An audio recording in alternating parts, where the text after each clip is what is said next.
So, let me ask you the next question. How are you doing in this respect?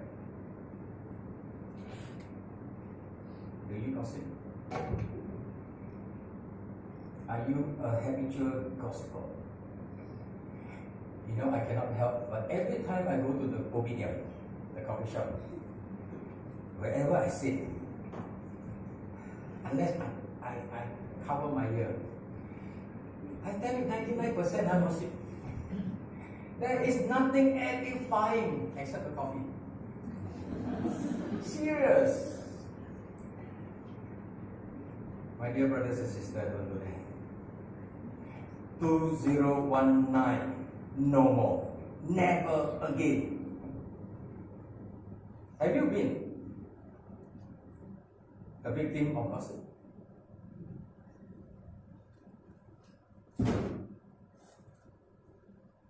Very painful, I tell you.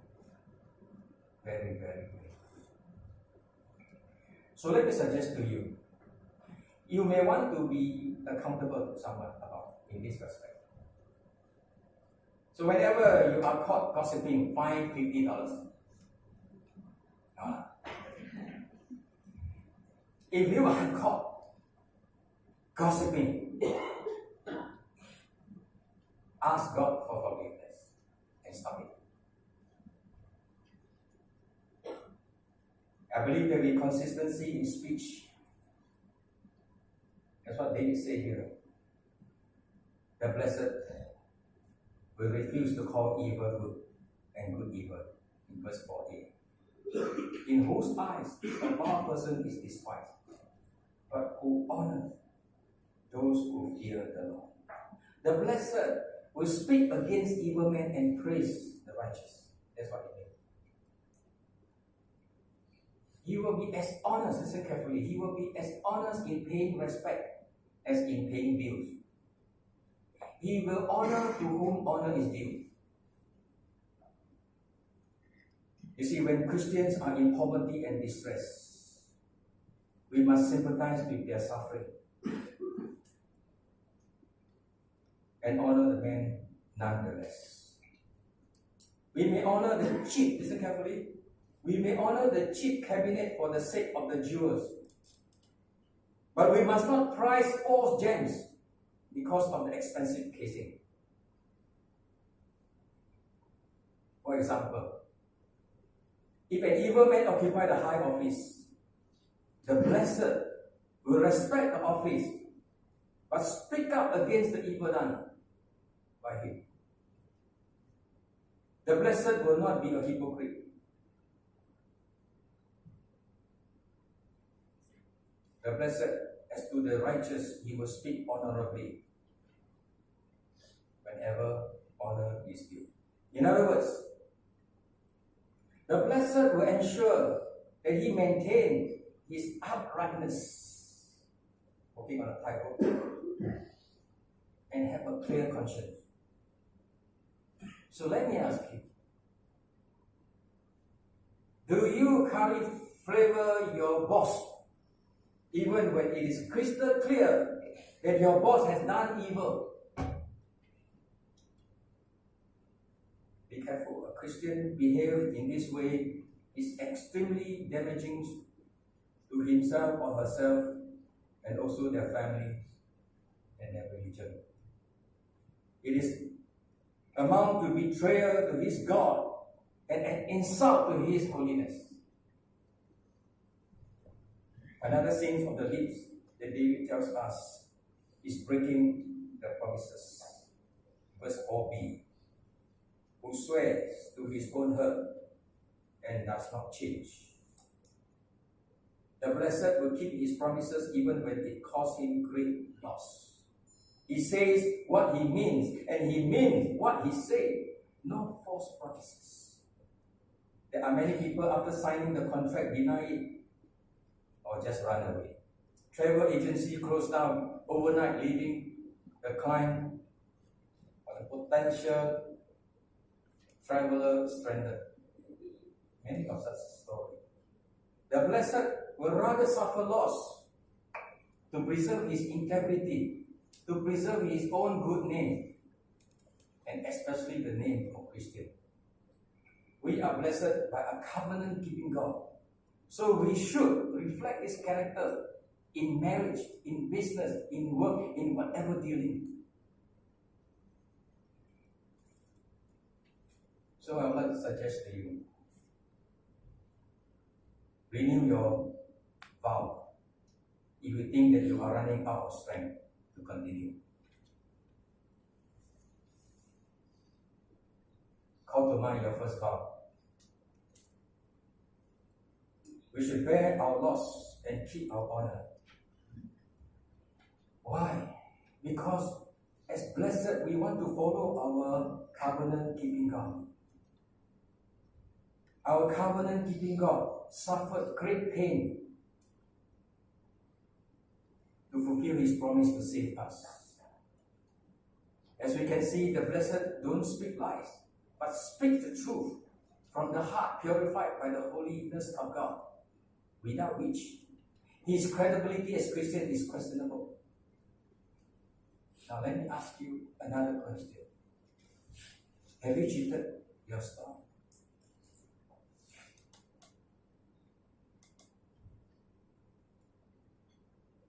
Behind your spouse, you have an affair with someone else? Let me suggest to you, own up now. Or at least by the end of this year. So that you can have a new start. Another effective way to know the blessed is by looking at how he managed his money. David says, the blessed, in verse 5a, he will shun making profits at the expense of others, who does not put out his money at interest and does not take a bribe against the innocent. The blessed will refuse to make a profit by fraud or at the expense of the suffering of others, especially the poor and the needy. You see, the blessed is liberated from the love for money. Money is important, but he will not love them. He wants to love his God. He will not be tempted to profit. He will not be tempted by profits and become a loan shark, charging intolerable interest rate to exploit those who are poor and needy due to circumstances beyond their control.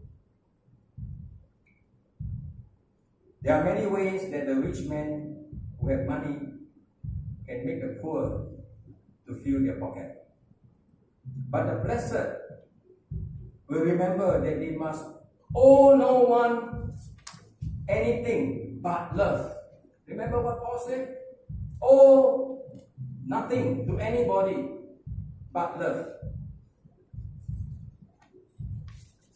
So if you have the money to lend and help, let me suggest to you, charge less interest or no interest. God will bless you. Use your money to bless those who are in need, especially, listen carefully, especially those who cannot repay you.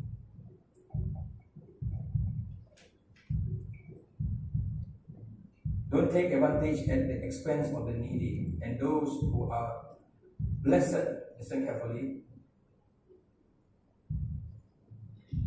Don't take advantage of the generosity of the blessed.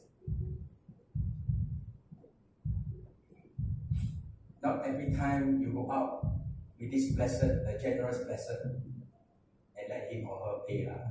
Sometimes you pay. You understand? You see, profit that we make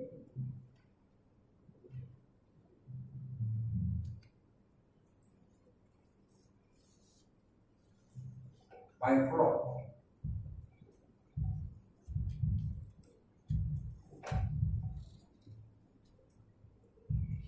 may make us feel happy for a while, but in the long run, you will not feel right.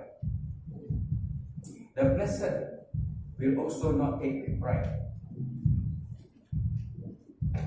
against the innocent. Bribery is a sin for both the giver and the receiver because it is a perversion of justice.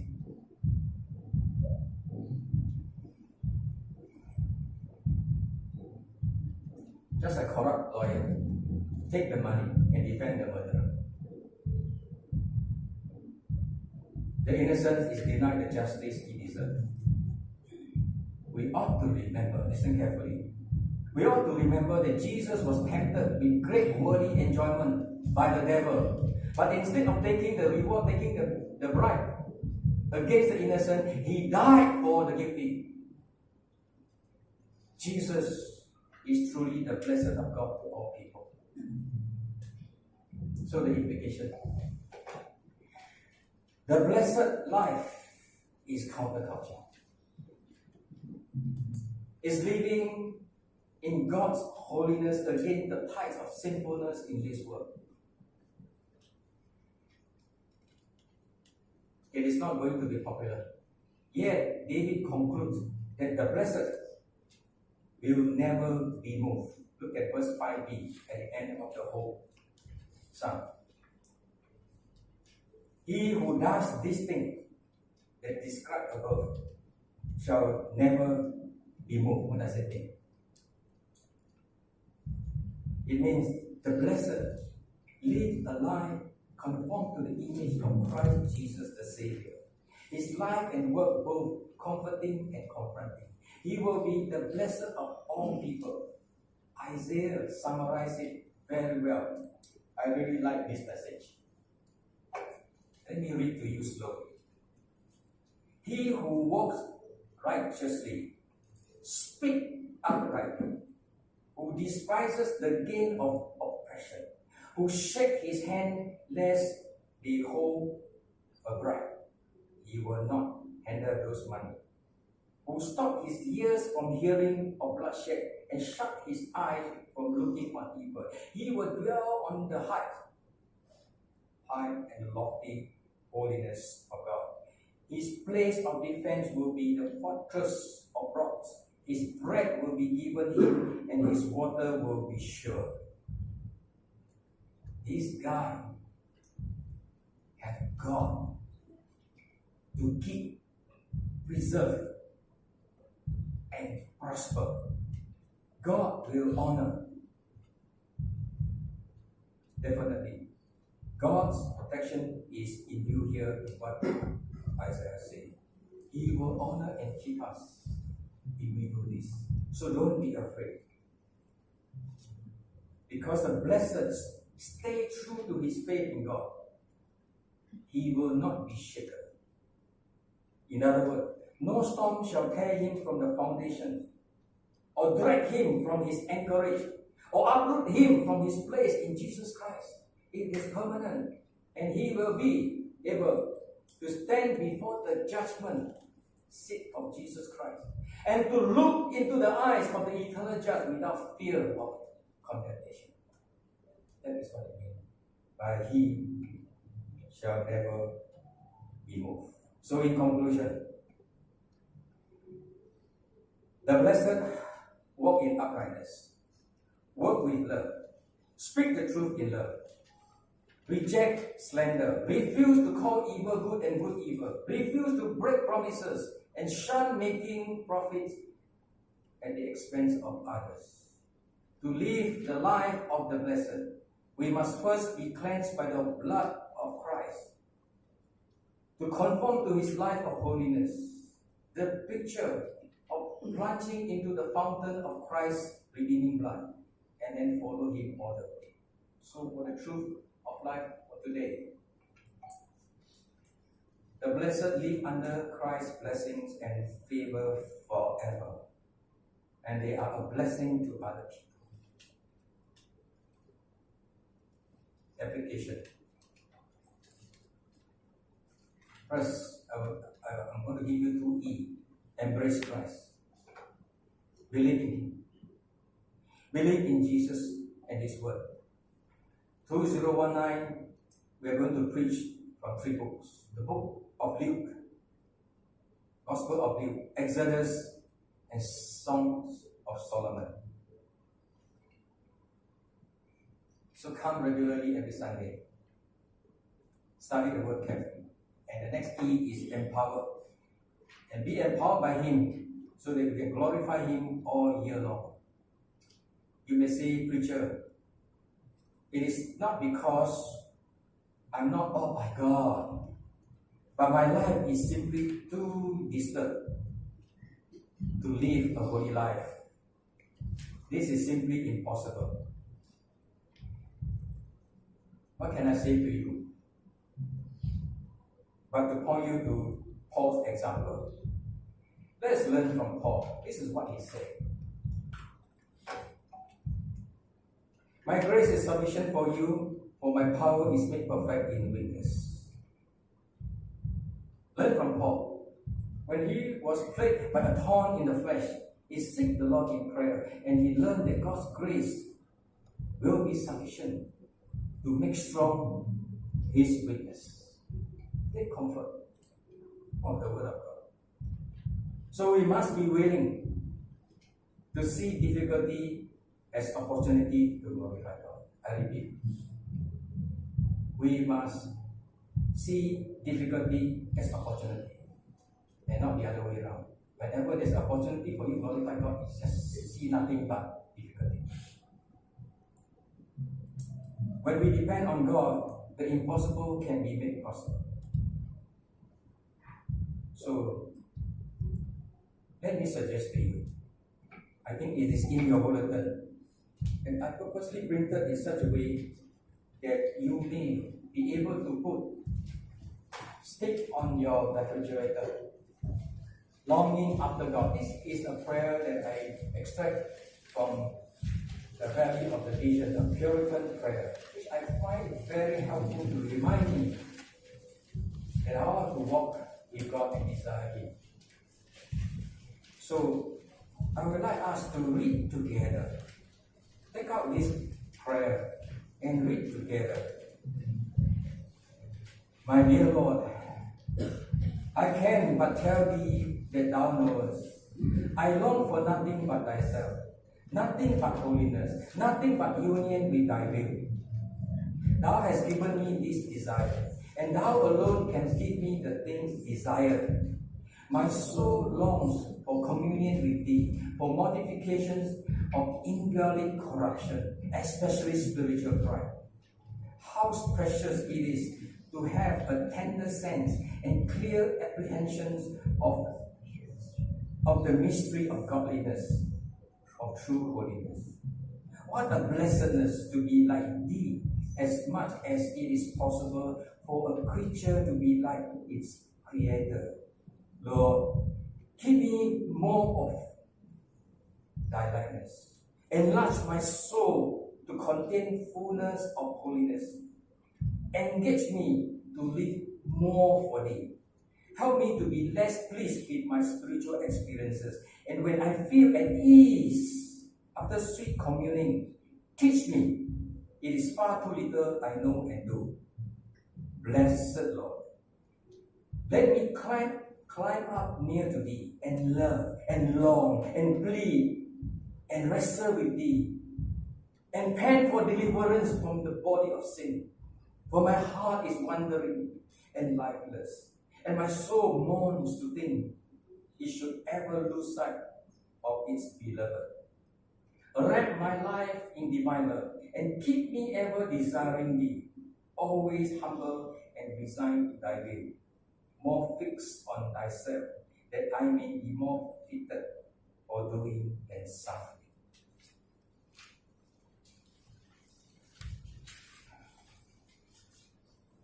Put it, hang it somewhere that you can see every day throughout 2019. That is the application. Make it your resolution in 2019 to deal with untruthful speech and covetous talk. And see that your family members call you blessed. And see that your colleague call you blessed. And you will not say, I did it my way. But God did it all the way at the end of 2019. Now I would like to invite all of us to rise to sing the closing hymn. All the way, my Savior leads me.